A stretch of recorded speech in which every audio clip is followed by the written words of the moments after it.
Double engine सरकार कर रही है युवाओं के सपने साकार। पारदर्शिता और प्रोत्साहन से तरक्की के अवसर मिल रहे अपार। बिना खर्ची बिना पर्ची मिली 1,80,000 से अधिक युवाओं को सरकारी नौकरी। और तो और अग्निवीरों को भी सरकारी विभागों में मिल रहा आरक्षण और वरीयता।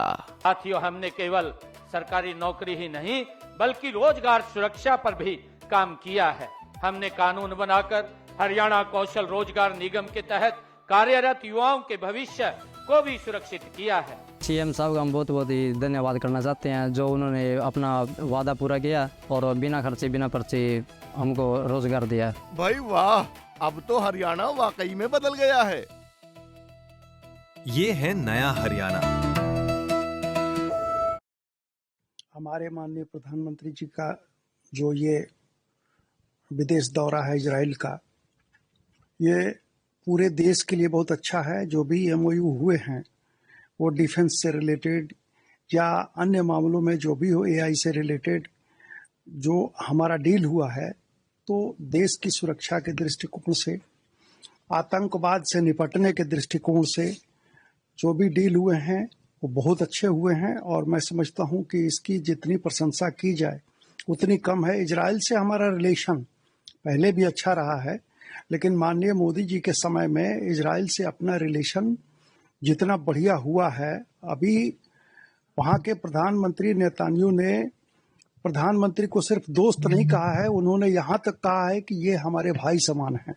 तो ये एक बहुत बड़ी बात है भारत के लिए। सर्वोच्च सम्मान से हमारे माननीय प्रधानमंत्री जी को सम्मानित किया है इजराइल ने, और ये डील, ये रिश्ता, ये आने वाले समय में भारत के लिए बहुत ही अच्छा साबित होगा। इसी पर महबूबा, ये कितने मतलब शर्म की बात है, 140 करोड़ की जनता को रिप्रेजेंट करने वाले पीएम मोदी गवर्नर के गले मिल रहे हैं, जहाँ पर इतना ज्यादा अटैक हुए हैं। अभी आपने देखा गाजा में जेनोसाइड हुए महिलाओं के साथ, बच्चों के साथ, ऐसे में एक क्रिमिनल को गले मिलाना। महबूबा मुफ्ती बक रही हैं। अभी बांग्लादेश में जो कुछ हुआ हिंदुओं के साथ, मुफ्ती की बोलती बंद थी। इजराइल के जो मासूम यहूदियों पे होता है या हुआ, उस पे कभी उनका मुंह नहीं खुला।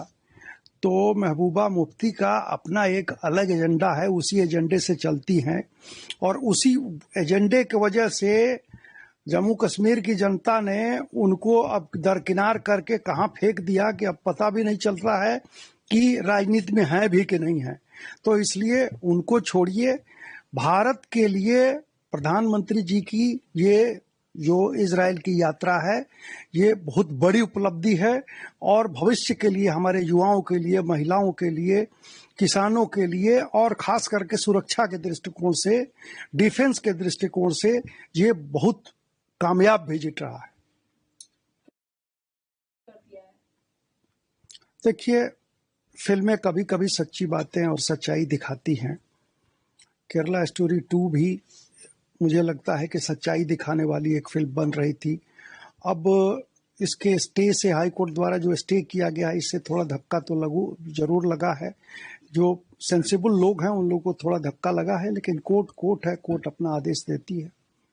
कुछ फिल्में प्रोपेगेंडा मूवी है, कौन जबरदस्ती बीफ खिला देता है, ऐसा कहा जा रहा है। नहीं, जो मैंने कहा ना कि इस फिल्म में जो कुछ दिखाया गया है वो सारी सच्ची बात है, जो रोजमर्रे की बात है, जो घटती है घटनाएं हिंदुओं के साथ, एक खास कम्युनिटी के साथ, तो वो चीजें दिखाई गई हैं। उस चीज को, उसको रोकना नहीं चाहिए था, उसको फिल्माना चाहिए था, लोगों के सामने सच्चाई देनी चाहिए थी। सर, एजुकेशन मिनिस्टर उन्होंने डायरेक्ट किया है कि एनसीईआरटी को कि विड्रॉ करे और कैंसिल करे वो बुक्स को जहां पर वो जुडिशियल करप्शन का चैप्टर इंक्लूड है। देखिए, माननीय धर्मेंद्र प्रधान जी का ये जो आदेश है बहुत अक्षरशः सही है, और ये चैप्टर उसमें इंक्लूड ही नहीं होना चाहिए था कि जिन लोगों ने किया।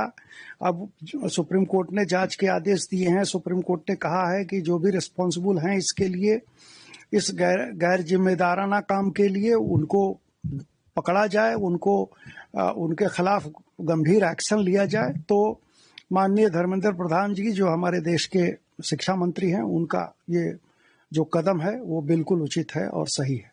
कुछ तो लगता है जुडिशियल अभी करप्शन कहीं ना कहीं है ही, इसमें आप इनकार तो कर ही नहीं सकते हो। देखिए, जुडिशरी में करप्शन थोड़ा बहुत कहीं हो सकता है, लेकिन ऐसा नहीं है कि जुडिशरी करप्शन वाला कोई इंस्टीट्यूशन है।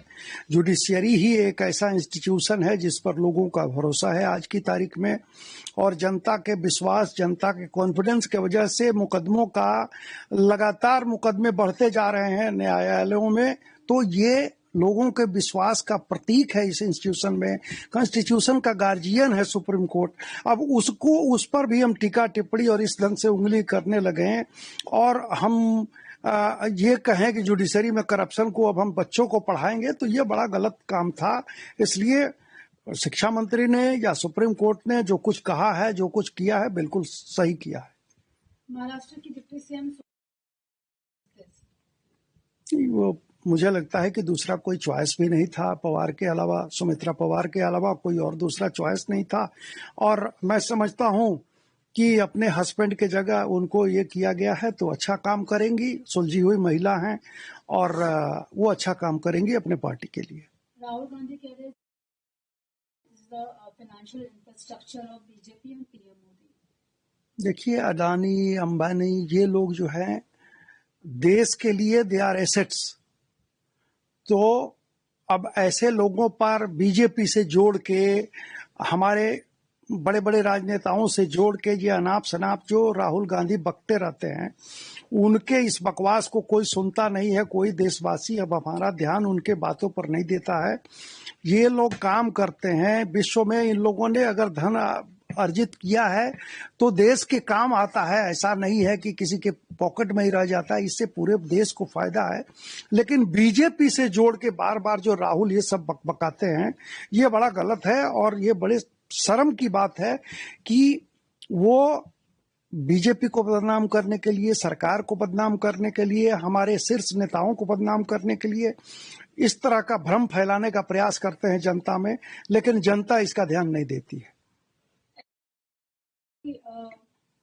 जो एफिडेविट था सुप्रीम कोर्ट का, वो खुद ही क्लियरली स्टेट करता है, कहता है कि बिहार में कोई इन्फ्लेटर है ही नहीं।